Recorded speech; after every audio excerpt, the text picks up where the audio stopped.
Hello YouTubers, today I'm going to make a crème anglaise. Really easy recipe, but it can go wrong and I'll show you what to do if it does go wrong. So you need to start off with some full fat milk.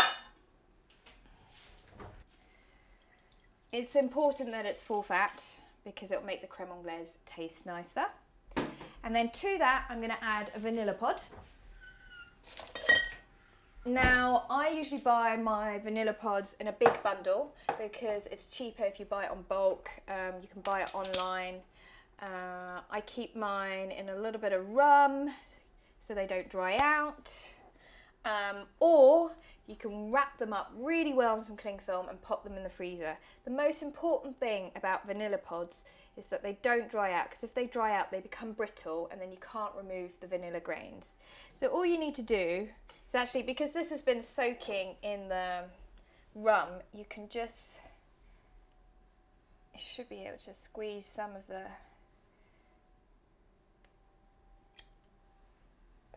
vanilla grains out.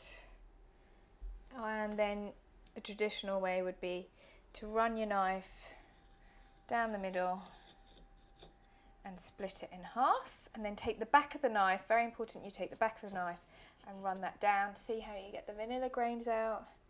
Take the other back. There you go. Put the pod in. The rest of the vanilla goes in. Now, I think it's worth splashing out on real vanilla for crème anglaise, because if you use vanilla essence, it just doesn't have that subtle aroma a real vanilla has. And because crème anglaise is literally just milk, sugar, egg yolks, it's quite important you kind of make sure you have the real vanilla taste.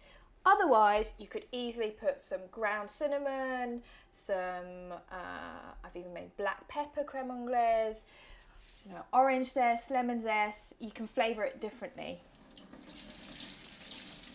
But this is the traditional way. So I'm just going to warm the milk up. So I'm going to bring that to the boil. Before that comes to the boil, I'm going to whisk up some egg yolks with some sugar. So separate the eggs. You can save the egg whites. They keep for a couple of days in the fridge, and actually if you make macarons, you actually want egg whites which have been sitting in the fridge for a couple of days. I think one day I might do a macaron video, but not quite yet. I think you have to be prepared for that. It's a little bit complicated. Anyway, in they go. 4 egg yolks.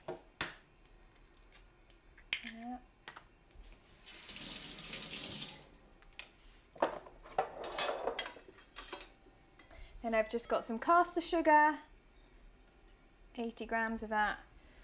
And you just want to whisk this until it becomes pale and slightly fluffy. This is when you hope somebody else is in the kitchen and you can ask them to do it. But that's not the case here. So you can already see that it's becoming a little lighter in colour. It's becoming nice and fluffy. How's the milk doing? Is okay.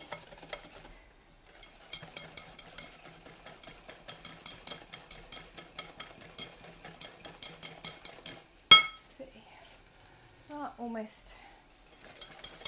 Okay, so you want this kind of consistency. It's become thicker, it's nice and pale colour, and that is perfect.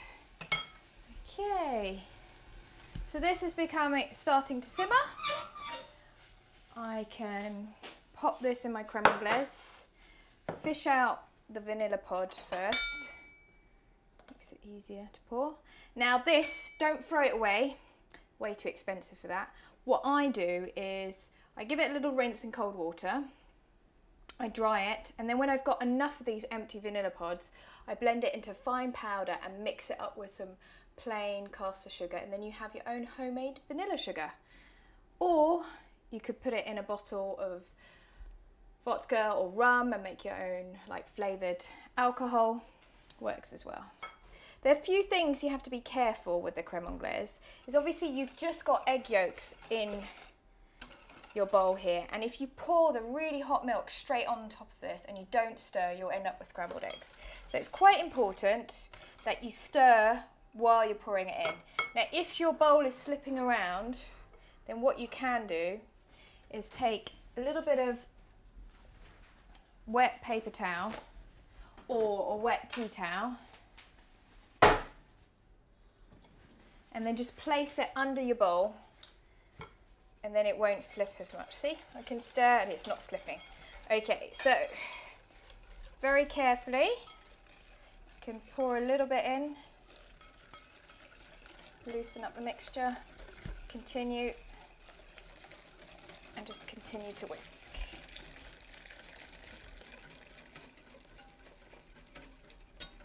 Like so.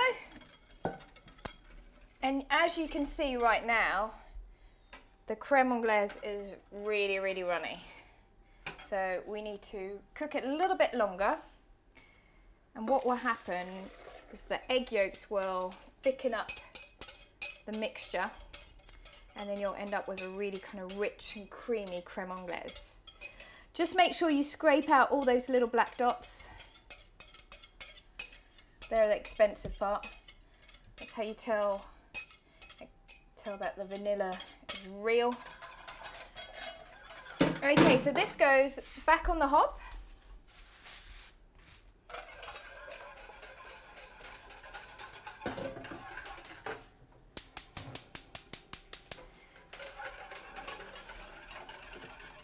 Now, this is quite essential at this point that you don't disappear and do something else like answer the phone or answer the door, I don't know, serve the net. You just need to look after your creme anglaise. Creme anglaise is quite sensitive. If it gets too hot, what happens is the mix will split.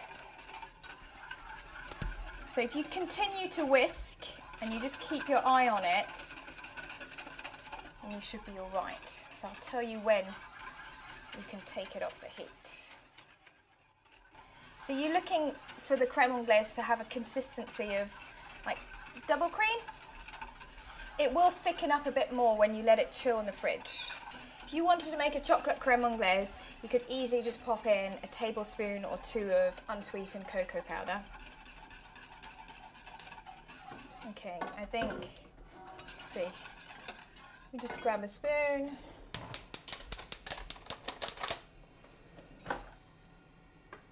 No. So a good way to see whether it's thick enough is you dip a spoon in, and it should look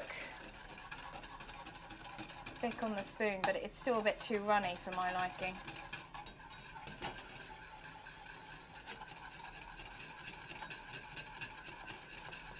And it also, I think it sounds a bit different. Yeah, it does sound a little bit different when it's thicker.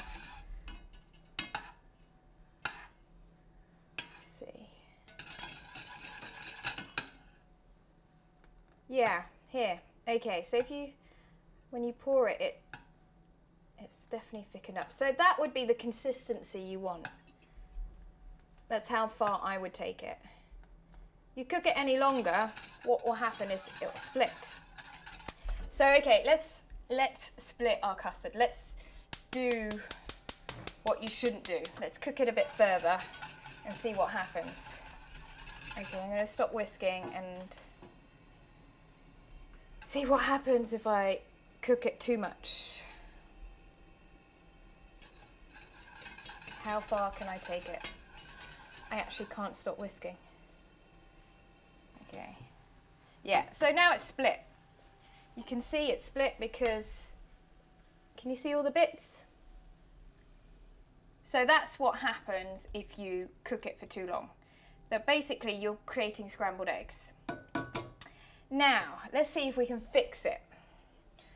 So what I'm going to do is I'm going to grab a tablespoon of plain flour. So I'm going to bring that over to the chopping board. Now add a spoon of plain flour. And then I'm going to grab my blender.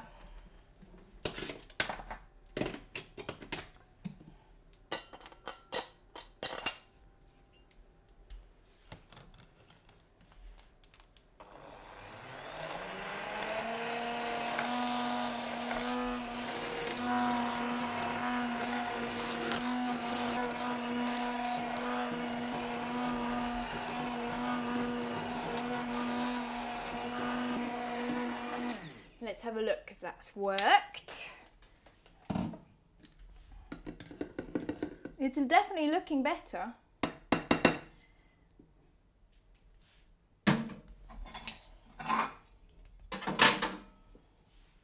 This is the moment of truth.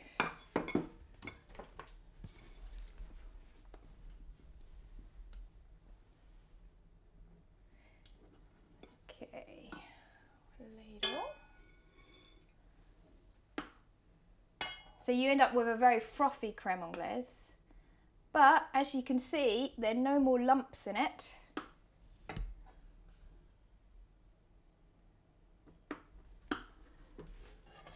Yeah, grab a spoon, we can have a look on the spoon. Oh, actually, I have one here. So here. I'm trying to look with my microscopic eyes. No, I think it looks pretty good. It's not perfect, but it tastes good and it doesn't taste lumpy.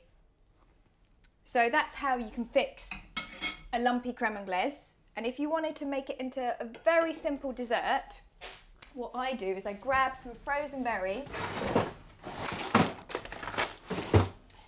So I've got a few frozen berries here. And it's quite nice having the hot crème anglaise with the frozen berries. And then you can just, because they will melt in the hot crème anglaise. Pop that in there.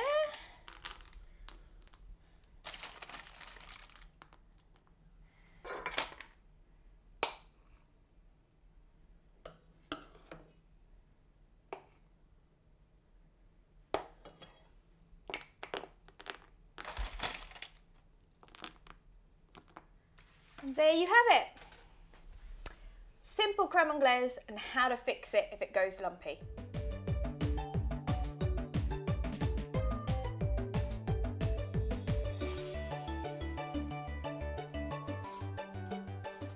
If you like this video, don't forget to subscribe, leave a comment or like it.